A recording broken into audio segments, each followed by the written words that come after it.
오늘 말씀은 역대하 20장 35절, 37절 세 절 말씀입니다. 함께 읽도록 하겠습니다. 세 절 말씀 함께 읽도록 하겠습니다. 유다 왕 요사밧이 나중에 이스라엘 왕 아하시아와 교제하였는데 아하시아는 심히 악을 행하는 자였더라. 두 왕이 서로 연합하고 별을 만들어 다윗으로 보내고자 하여 에시온 게벨에서 별을 만들었더니 마레스 사람 도다와후의 아들 엘리에셀이 요사밧을 향하여 예언하여 이르되 왕이 아하시아와 교제함으로 여호와께서 왕이 지은 것들을 봐시리라 하더니 이에 그 배들이 부서져서 다윗으로 가지 못하였더라. 아멘. 오늘은 완주의 걸림돌이라는 제목으로 말씀을 나누겠습니다. 시작이 좋은 인생이 있는가 하면 마지막이 좋은 인생이 있습니다. 오늘 살펴볼 여호사밧 왕은 좋은 시작을 하였으나 마지막이 좋지 못했습니다. 반면에 사도 바울은 시작은 나빴으나 마지막이 좋았던 자였습니다. 디모데후서 4장 7절 말씀, 사도 바울의 고백이죠. 나는 선한 싸움을 싸우고 나의 달려갈 길을 마치고 믿음을 지켰으니. 사도 바울은 처음에는 예수님과 그의 교회를 박해하였으나 회심을 한 이후부터는 신앙의 마라톤을 완주했습니다. 마라톤을 시작할 때 모두 힘차게 출발하지만 마지막 결승선을 통과하는 사람은 그리 많지 않습니다. 여러분도 바울처럼 신앙의 마라톤을 완주하시기를 축원합니다. 먼저 여호사밧 왕의 삶의 여정을 간단히 살펴보고자 합니다. 여호사밧은 대단히 훌륭한 출발을 했습니다. 여호사밧은 왕이 되고 난 이후에 다윗의 길을 따라 우상을 제거하고 하나님을 찾고 하나님의 계명에 순종했습니다. 그리고 유다의 모든 성읍에 율법 교사를 보내어 하나님의 말씀을 가르치게 했습니다. 하나님 보시기에 얼마나 이뻤겠습니까? 하나님께서 이런 여호사밧의 나라를 강하게 해 주셨습니다. 그러나 여호사밧은 하나님께서 주신 부귀와 영광에 빠져 북이스라엘의 심히 악한 왕 아합과 결혼 동맹을 맺는 죄를 범하고 말았습니다. 이것이 계기가 되어 아합 왕이 제안한 아람과의 전쟁에 참여했다가 죽을 뻔한 고비를 겨우 넘겼습니다.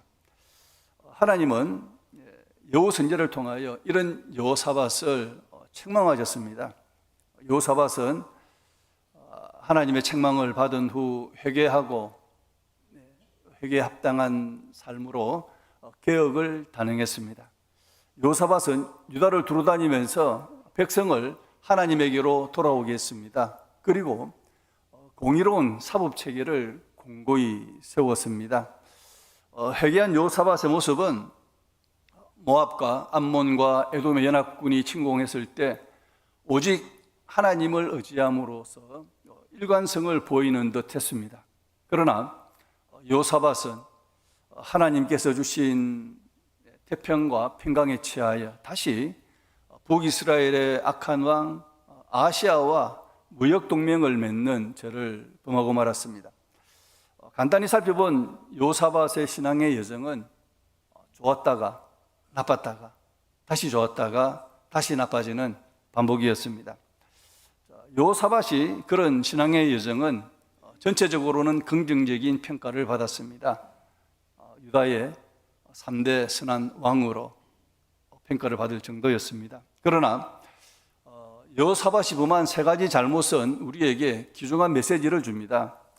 여호사밧의 첫 번째 잘못은 하나님을 두려워하지 않는 아합 왕과 결혼 동맹을 맺은 것이었고, 두 번째 잘못은 아합 왕이 제안한 아람과의 전쟁이 하나님의 뜻이 아니라는 미가야 선지자의 예언에 불순종해서 그 전쟁에 참여한 것이었습니다.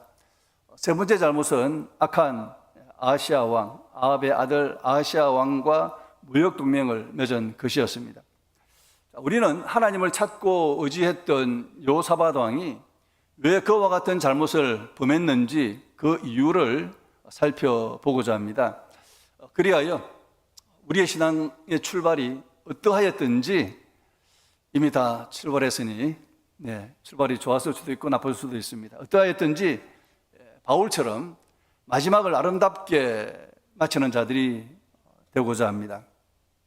여호사밧의 출발은 너무나 훌륭했습니다. 여호사밧은 전심으로 하나님을 찾았고 여호와는 여호사밧의 나라를 강하게 해주셨습니다. 역대하 17장 10절 여호와께서 유다 사방의 모든 나라에 두려움을 주사 여호사밧과 싸우지 못하게 하시매. 신앙의 마라톤을 완주하기 위하여 하나님께서 주시는 행동에 대하여 올바른 태도를 취해야 합니다. 그런데 여호사밧은 하나님께서 주신 부귀와 영광에 마음이 흔들리고 말았습니다. 역대하 18장 1절 여호사밧이 부귀와 영광을 크게 떨쳤고 아합 가문과 혼인함으로 인적 관계를 맺었더라. 여호사밧이 하나님께서 주신 부귀와 영광을 누렸으면 그 다음에 자연스럽게 나와야 할 표현이 하나님께 감사와 찬송을 드렸다는 것 정도가 되어야 했을 겁니다. 그러나 하나님께서 부귀와 영광을 주셨는데 이어서 나오는 표현이 아합 가문과 결혼 동맹을 맺었다는 겁니다. 이러한 표현이 이어서 나온 것은 뭔가 좀 불길해 보이지 않습니까? 뭔가 좀 맞지 않아 보입니다. 우리는 북이스라엘 왕 중에 아합을 가장 익히 잘 알고 있지 않습니까? 아합은 시돈의 엣바알 왕의 딸 이세벨과 혼인해서 이스라엘을 바알을 섬기는 나라로 타락시킨 장본인이었습니다. 열왕기를 보면 북이스라엘 왕 중에 아합 왕의 스토리가 가장 길게 나오죠. 엘리야가 바로 아합 왕과 싸웠던 선지자였습니다. 아합 왕은 하나님을 두려워하지 않고 대적했던 악한 자였습니다. 하나님을 경외하는 자라면 이런 아합과 절대로 교제해서는 안 되는 겁니다. 고린도서 6장 14절 너희는 믿지 않는 자와 멍에를 함께 매지 말라. 의와 불법이 어찌 함께하며 빛과 어둠이 어찌 사귀며. 여호사밧은 하나님을 대적하는 아합 왕과는 절대로 사귀어서는 안 되었습니다. 그런데 여호사밧의 영적 분별력이 떨어진 것일까요? 여호사밧이 하나님의 계명을 가볍게 여긴 것일까요? 우리는 하나님께서 여호사밧에게 주신 행동 때문에 영적 분별력이 떨어지고 하나님의 계명을 가볍게 여길 수 있다는 것을 명심해야 합니다. 하나님께서 주시는 행동으로 인하여 겸손히 감사하는 자가 될 수도 있지만 교만하게 변하는 자가 될 수도 있습니다. 여호사밧은 하나님께서 주신 부귀와 영광 때문에 교만해졌습니다. 하나님께서 주신 행동으로 인하여 수많은 자들이 걸어온 길이 교만과 타락이었습니다. 교만은 타락의 문입니다. 우리는 모두 행통의 복을 구하죠. 다들 행통하기를 원합니다. 그러나 그 행통으로 인하여 교만하여지고 타락할 수 있다는 위험성에 대해서는 크게 염려하지 않는 것 같습니다. 행통은 우리가 간절히 바라는 바이나 우리의 신앙을 해이하게 할 수 있는 것임을 경계해야 합니다. 형통에는 우리를 사로잡아 망하게 하는 함정이 있습니다. 하나님께서 은혜로 주신 행통이 감사와 찬송으로 이어지지 않으면 타락의 문을 여는 열쇠가 될 수 있다는 것을 명심해야 합니다. 인생이 행통하지 못하여 망하는 경우보다 행통하여 망하는 경우가 더 많다는 것을 명심해야 할 것입니다. 하나님께서 주신 행통의 복으로 인하여 타락하지 않으려면 우리는 어떻게 해야 할까요? 무엇보다도 철저한 은혜 의식에 사로잡혀야 합니다. 내가 누리는 복, 내가 누리는 모든 행통이 전적으로 하나님의 은혜인 것을 인식해야 합니다. 이 완전한 하나님의 은혜를 인식했던 사람이 사도 바울입니다. 그는 고린도전서 15장 10절에서 이렇게 고백했습니다. 그러나 내가 나된 것은 하나님의 은혜로 된 것이니 내게 주신 그의 은혜가 헛되지 아니하여 내가 모든 사도보다 더 많이 수고하였으나 내가 한 것이 아니요 오직 나와 함께 하신 하나님의 은혜로라. 바울은 철저한 은혜의식으로 무장한 자였습니다. 바울이 신앙을 완주할 수 있었던 비결이 완전한 은혜의식이었습니다. 완전한 은혜의식에 사로잡힌 자는 겸손하여 실족할 수 없습니다. 그러나 요사밧은 불완전한 은혜의식 때문에 교만해졌고 그 결과 타락했습니다. 신앙 완주의 첫 번째 걸림돌은 불완전한 은혜의식입니다. 은혜의식이 없다는 것이 아니고 불완전하다는 거죠.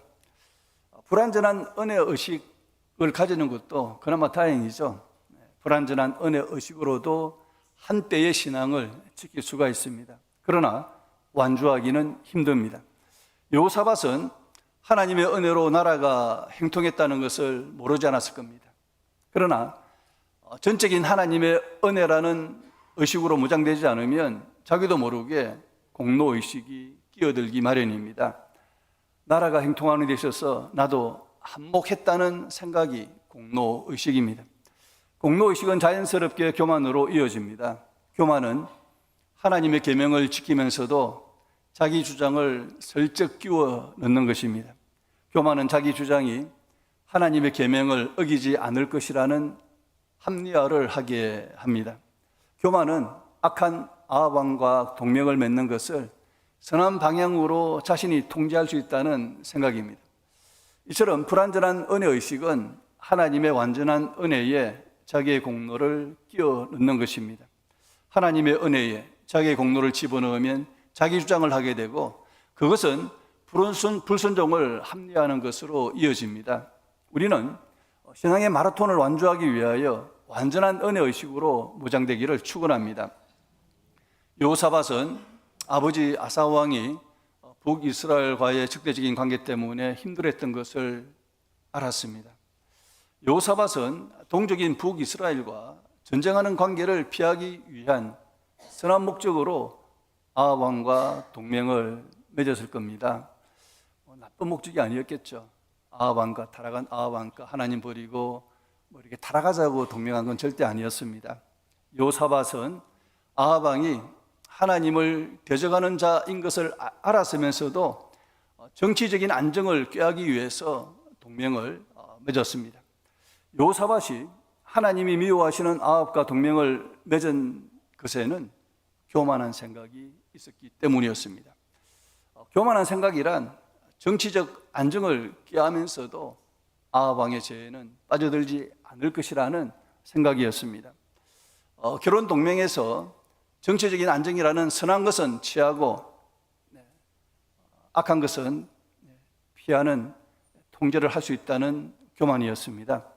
요사밧은 그동안 자신이 하나님께서 기뻐하시는 개혁을 추진해 온 자신의 통제력을 믿었을 겁니다.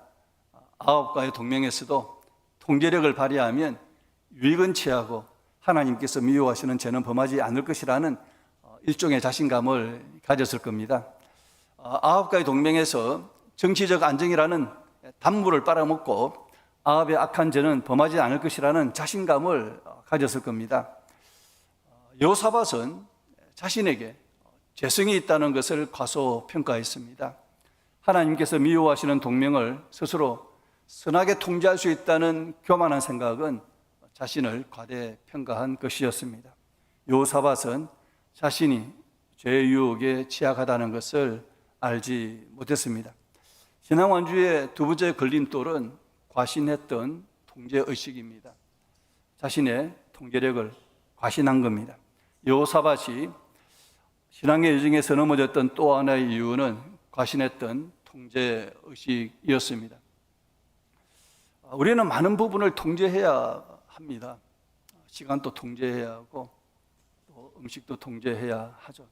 그러나 죄의 유혹도 통제할 수 있다는 교만은 버려야 합니다. 아예 멀리해야 하는 죄를 가까이 해서 통제할 수 있다는 생각은 교만입니다. 요사밧은 해서는 안 될 동맹을 맺고는 스스로 통제할 수 있다는 교만한 생각을 했기 때문에 타락의 길로 빠졌던 것이죠.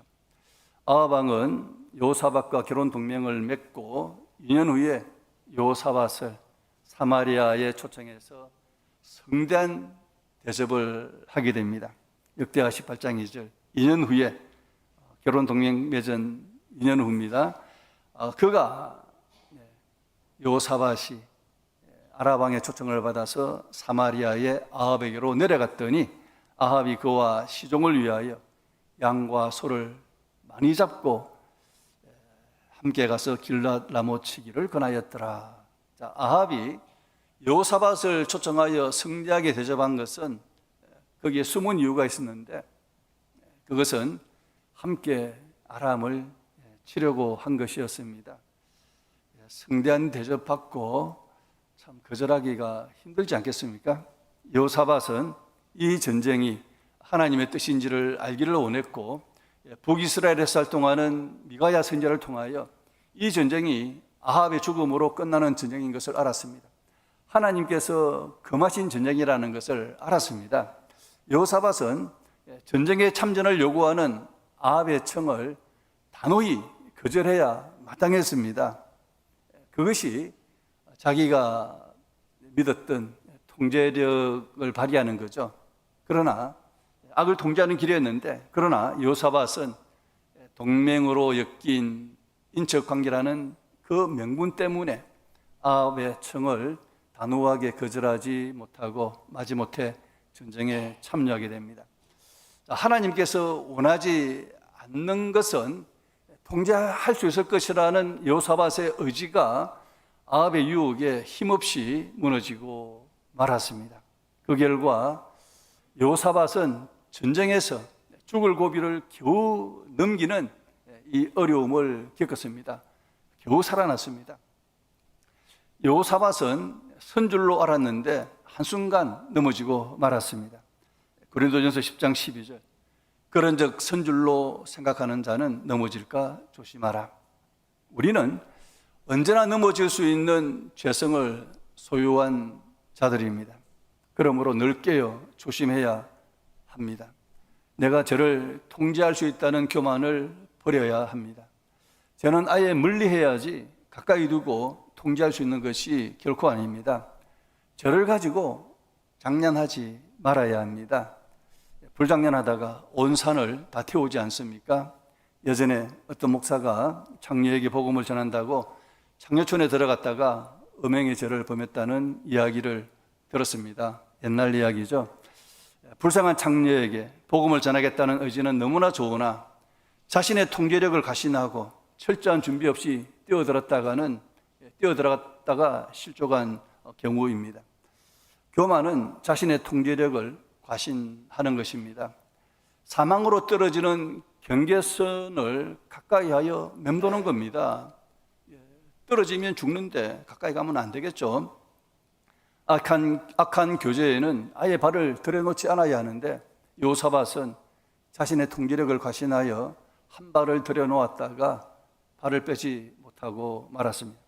악한 자와의 교제는 철저히 결별하는 겸손함이 우리에게 필요합니다.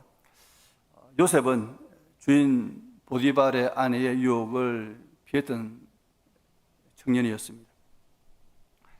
창세기 39장 10절 여인이 보디발의 아내죠. 바로의 시위대장, 경호실장, 굉장히 높은 직책이죠.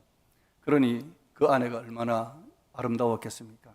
여인이 날마다 요셉에게 청하였으나 요셉이 듣지 아니하여 동침하지 아니할 뿐더러 함께 있지도 아니하니라. 창세기 39장 12절 그 여인이 그의 옷을 잡고 요셉의 옷을 잡고 이르되 나와 동침하자. 그러나 요셉이 자기의 옷을 그 여인의 손에 버려두고 밖으로 나가매. 요셉은 유혹의 대상과 함께 있지도 아니하였고 유혹이 찾아왔을 때 밖으로 나가 피했습니다. 자신의 통제력을 믿고 유혹에 맞서기보다는 피하는 것이 상책입니다. 잠언 6장 27절 28절 사람이 불을 품에 품고서야 어찌 그의 옷이 타지 아니하겠으며, 왜 옷이라고 했는지 모르겠습니다. 그의 가슴이 타지 아니하겠으며 하면 더 마음에 다가왔을 것 같은데요. 사람이 숯불을 밟고서야 어찌 그의 발이 되지 아니하겠느냐. 우리는 유혹에 연약한 재성을 지닌 존재라는 것을 명심하여 자신의 통제력을 과신하기보다는 요셉처럼 겸손히 유혹을 피하는 자가 되시기를 축원합니다. 여호사밧은 죄의 유혹을 통제할 수 있다는 자신의 교만 때문에 죽을 고비를 겪으면서 많은 것을 깨달았을 겁니다. 여호사밧은 예루살렘에 돌아와서 자신의 죄에 대하여 예후 선지자를 통하여 하나님의 책망을 받았습니다. 역대하 19장 2절입니다. 하나님의 아들 선견자 예후가 나가서 여호사밧 왕을 맞아 이르되 왕이 악한 자를 돕고, 아합 왕이죠, 여호와를 미워하는 자들을 사랑하는 것이 옳으니까 그러므로 여호와께로부터 진노하심이 왕에게 임하리이다. 여호사밧은 하나님의 책망을 들은 후에 회개하는 마음으로 그 회개에 합당한 행위를 하죠. 하나님의 뜻을 이루는 개혁을 단행했던 겁니다. 역대하 19장 4절, 여호사밧이 예루살렘에 살더니 다시 나가서 브엘사바에서부터 에브라임 산지까지 남유다의 북쪽과 남쪽과 북쪽의 경계를 말합니다. 전체를 말하는 거죠. 민간에 두루 다니며 그들의 조상들의 하나님 여호와께로 돌아오게 하고 백성들을 회개시키는 이런 선한 일을 한 겁니다. 그리고 공의로운 사법 체계를 세웠습니다. 이 공의로운 사법 체계를 세우는 것, 이게 에너지가 들어가지 않으면 감당하기 힘들죠.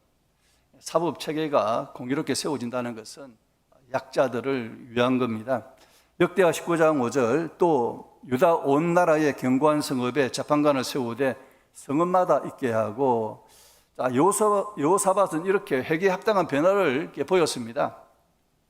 여호와 하나님은 여호사밧으로 하여금 그의 변화가 진정한 것임을 분별하게 하는 시험을 하셨습니다.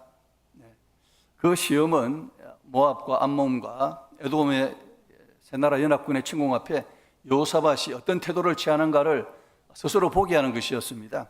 여호사밧은 이 시험을 무난히 통과하여 그의 하나님을 향한 마음이 진정한 것임을 확인할 수가 있었습니다. 여호사밧은 적의 침공 앞에 금식을 선포하고 오직 주만 바라본다라고 믿음으로 기도했습니다.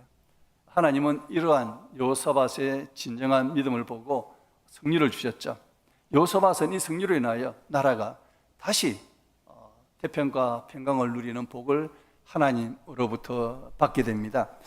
역대하 20장 30절, 여호사밧의 나라가 태평하였으므로 초창기에 이 행통함을 주셨는데 회개하고 변화된 삶을 보시고 하나님 다시 또 행통함을 주셨다는 겁니다. 나라가 태평하였으므로 이는 그의 하나님이 사방에서 그들에게 평강을 주셨음이더라. 자, 우리는 여호사밧이 하나님께서 주신 행동 때문에 교만해져서 악한 아합과 동맹을 맺는 죄를 범한 것을 살펴보았습니다. 여호사밧은 이 죄로 말미암아 죽을 고비를 넘기면서 회개했습니다. 그러면 다시는 그와 같은 죄를 반복하지 않는 것이 마땅하지 않겠습니까? 그런데 여호사밧은 과거의 기억을 잊었는지 하나님께서 주신 행동 때문에 또 동일한 죄를 반복하고 말았습니다. 행동함이 이렇게 강력합니다. 그렇게 죽을 고생을 하고 회개했는데 행동함이 그것을 또 그 기억을 흐릿하게 만들어버린 겁니다. 역대하 20장 35절, 유대왕 여호사밧이 나중에 이스라엘 왕 아하시아와 교제하였는데 아하시아는 심히 악을 행하는 자였더라. 아합 왕과도 교제했다가 죽을 뻔한 고생을 했고 회개했는데 또 그 아들 아하시아와 또 동맹을 맺은 겁니다. 아하시아는 아합의 아들입니다. 여호사밧은 하나님을 대적한 아합이 하나님의 심판으로 전사하는 것을 보았습니다. 악한 아합의 왕의 말로가 어떠한지를 두 눈으로 직접 본 자였고요. 여호사밧은 자기도 아합과 교제한 대가로 전장에서 죽을 고생을 치른 것을 너무나도 뼈저리게 경험했던 사람이죠. 그런데 왜 여호사밧은 동일한 죄를 반복하는 어리석음을 범했을까요? 예후를 통하여 하나님의 준엄한 책망을 받았는데도 왜 동일한 잘못을 반복했을까요?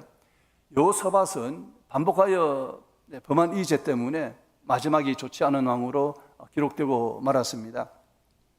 신앙완주의 세 번째 걸림돌은 불완전한 회개 의식입니다. 여호사밧이 동일한 죄를 반복했다는 것은 그의 회개가 불완전한 것이었음을 증명했습니다. 여호사밧의 회개는 제법 진정성이 있는 것처럼 보였습니다. 백성을 하나님에게로 돌아오게 하였고 공의로운 사법 체계를 세웠고 적의 침공 앞에서 오직 하나님을 바라보는 신앙적인 모습을 보였습니다. 그럼에도 불구하고 그의 회개는 완전하지 못했습니다. 여호사밧의 회개는 형통으로 인하여 다시 무너지게 한 불완전한 회개였습니다. 추적하건대 여호사밧의 회개는 하나님의 진노하심을 모면하고자 하는 회개였을 겁니다. 여호사밧은 악한 아합과 교제하는 죄를 범했다가 하나님의 진노로 말미암아 죽을 고비를 넘겼던 사람이죠. 여호사밧은 자신의 잘못된 선택으로 인한 쓴맛을 본 것을 잊을 수 없었을 겁니다. 거기에다가 여호 선지자를 통하여 여호와의 진노하심이 있을 것이라는 경고까지 받지 않았습니까? 여호사밧의 회개는 하나님의 진노의 심판이 두려워서 한 회개였습니다. 하나님의 진노하심을 모면하기 위한 회개였던 거죠. 여호사밧의 회개는 어디까지나 절반의 회개요, 불완전한 회개였습니다.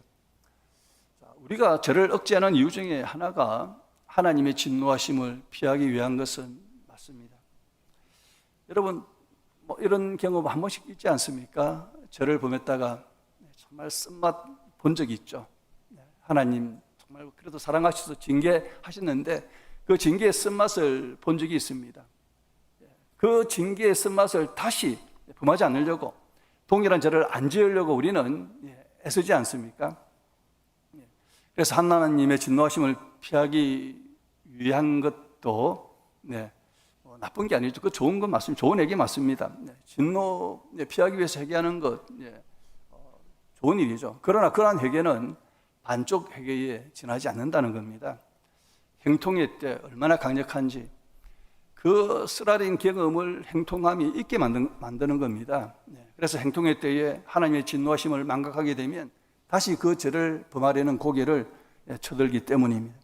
완전한 회개는 하나님의 진노가 두려워서 하는 회개가 아니라 제가 하나님 마음을 아프게 하는 것이라는 철저한 인식에서 하는 회개입니다. 망각의 기능으로 하나님의 진노하심에 대한 기억이 흐려지면 다시 동일한 죄를 범하게 될 겁니다. 그러나 죄를 용서해 주신 하나님의 은혜가 우리 마음에 깊이 새겨질 때에 다시는 그 죄를 범하지 않게 됩니다. 완전한 회개는 내면의 가치관이 변화하면서 나오는 겁니다. 완전한 회개는 내가 하나님의 진노를 피하고자 하는 내 중심의 회개가 아니라 하나님의 마음을 다시는 아프게 하지 않겠다는 하나님 중심의 회개입니다. 완전한 회개는 재수가 없어서 징계를 당했다는 생각이 아니라 하나님을 기쁘시게 하는 성품으로 바꾸겠다는 생각입니다. 베드로는 마음의 변화에서 일어난 완전한 회개를 했던 사람입니다. 마태복음 26장 75절, 이에 베드로가 예수의 말씀에 닭 울기 전에 내가 3번 나를 부인하리라 하심이 생각이 나서 밖에 나가서 심히 통곡하니라. 베드로가 예수님 3번 부인하고 예수님의 말씀이 생각나서 심히 통곡을 했습니다. 베드로의 통곡은 깊은 뉘우침이 있는 회개인 것을 보여줍니다. 그리고 베드로는 이런 자기를 생각하셔서, 이런 자기를 사랑하셔서 회개한 후에 변화될 것을 약속하신 예수님의 말씀을 기억하게 됩니다. 누가복음 22장 32절, 그러나 내가 너를 위하여 내 믿음이 떨어지지 않기를 기도하였노니 너는 돌이킨 후에 내 형제를 굳게 하라. 자신을 3번이나 부인할 것을 아시면서 형제를 굳게 하는 사명을 맡겨주신 예수님의 은혜, 베드로의 마음이 완전히 녹아버렸습니다. 완전한 회개는 마음의 철저한 변화에서 비롯되는 것이죠. 우리는 여호사밧이 전반적으로 훌륭한 삶을 살았음에도 불구하고 잘못된 생각 때문에 신앙의 여정을 아름답게 완주하지 못한 것을 살펴보았습니다. 끝이 안 좋았지만 여호사밧의 삶은 우리가 절대 가소평가할 수 없을 정도로 대단히 훌륭한 삶을 살았던 사람입니다. 여호사밧의 신앙의 마지막이 좋지 않았다고 해서 그의 신앙이 절대로 가소평가되어서는 안 됩니다. 여호사밧처럼 훌륭한 신앙의 삶을 살기가 쉽지 않다는 것을 우리는 명심해야 합니다. 그러함에도 불구하고 여호사밧의 결점은 우리가 신앙의 여정을 완주하는 데 도움이 되는 메시지를 던져 주었습니다.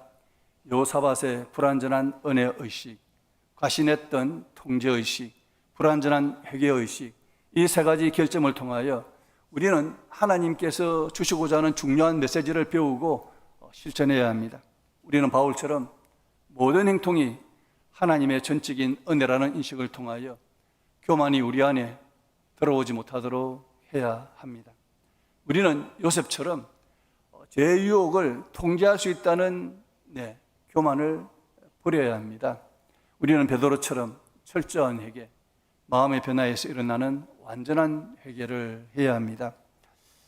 우리의 신앙의 여정에 굴곡이 없을 수는 없습니다. 그러나 그 굴곡을 줄이고 마지막까지 좋은 신앙을 유지하기 위하여 완전한 은혜의식, 과신하지 않는 통제의식, 완전한 회개의식으로 무장하시기를 주의 이름으로 축원합니다.